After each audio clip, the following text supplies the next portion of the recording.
Imagine waking up and the first thing you do isn't checking your phone. No checking notifications, no doom scrolling, and no unhealthy screen time.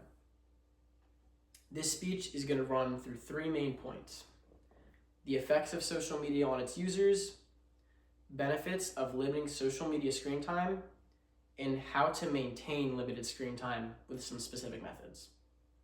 Now, let's talk about the effects social media can have on its users. One main effect is social media often lessens focus and productivity in the people who use it. It can do this in a multitude of ways.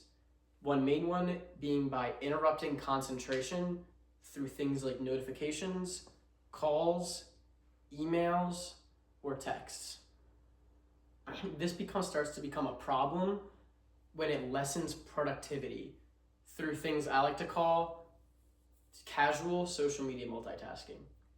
This is when you're trying to work to a main goal or a main errand and keep on checking that phone to the point where the length of that goal or errand has basically doubled just because of how much you've been on your phone and you haven't even noticed.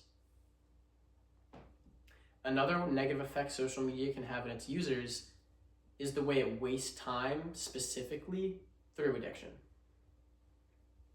Social media is engineered, it is designed to make sure that the users are spending as much possible time on the apps, as well as also they're using as much brain activity focusing in on these apps and nothing else. This starts to become a problem when you have people who lose track of time, because then you're creating a scenario where people are either losing track of time and they're not getting enough sleep, a full natural sleep, or they're losing track of time and they're just not focusing on other things because of how much they're not thinking because of the state that social media will put them in. Now that we've discussed some of the negative effects social media can have on its users, we're going to talk about some of the benefits of limiting that social media time.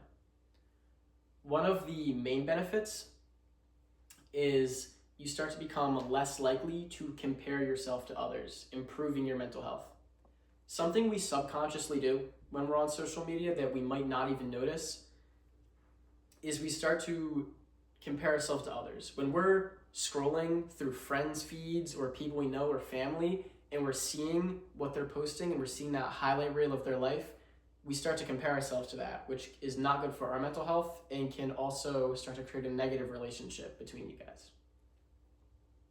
It can also improve your mental health by making you less likely to waste time.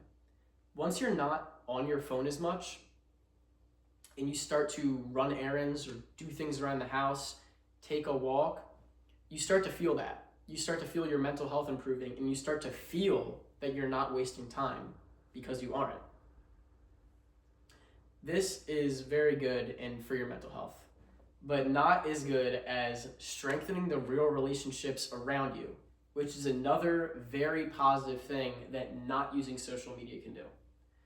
When you start to be on your phone less, as you go out or you run errands, you start to live in the moment more. You start to interact with people who you don't normally interact with, or you start to socialize more in areas that you otherwise wouldn't.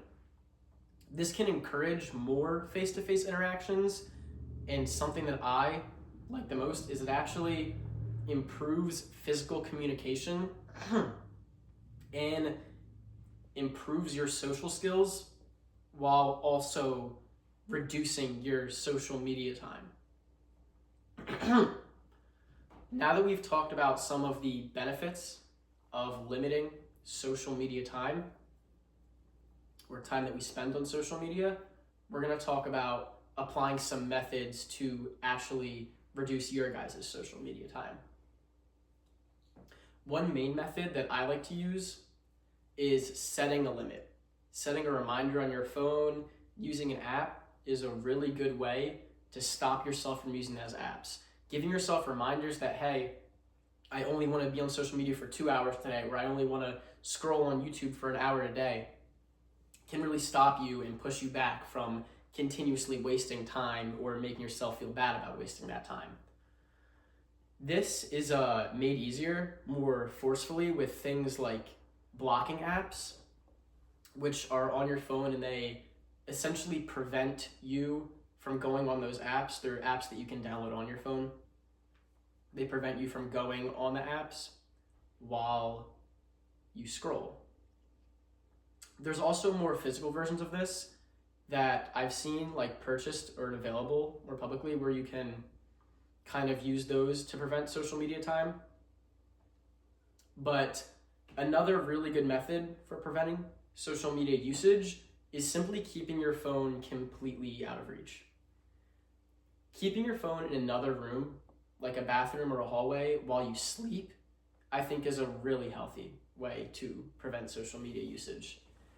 Making sure that that phone isn't the last thing you see when you go to bed and the first thing you see when you wake up in the morning is very healthy for you. It makes sure you get a full natural REM cycle of sleep, as well as a good morning the next day. Another positive way to limit social media usage is simply keeping your phone out of reach, not only while you sleep, but throughout the day. Making sure that phone is in a bag or in your car while you run errands or go to the grocery store can help you to live in the moment and really talk to others and socialize in areas that you wouldn't have, while also limiting that social media time. Overall, I want you guys to keep in mind the negative effects social media can have on its users. I want you to remember the benefits and why they're so important to your health. And I want you to really apply these steps in that last point to limit your personal social media time and usage. Because in the end, social media is a tool that we should be able to control, not something that should be able to control us. Keep your mind healthy and have a good day.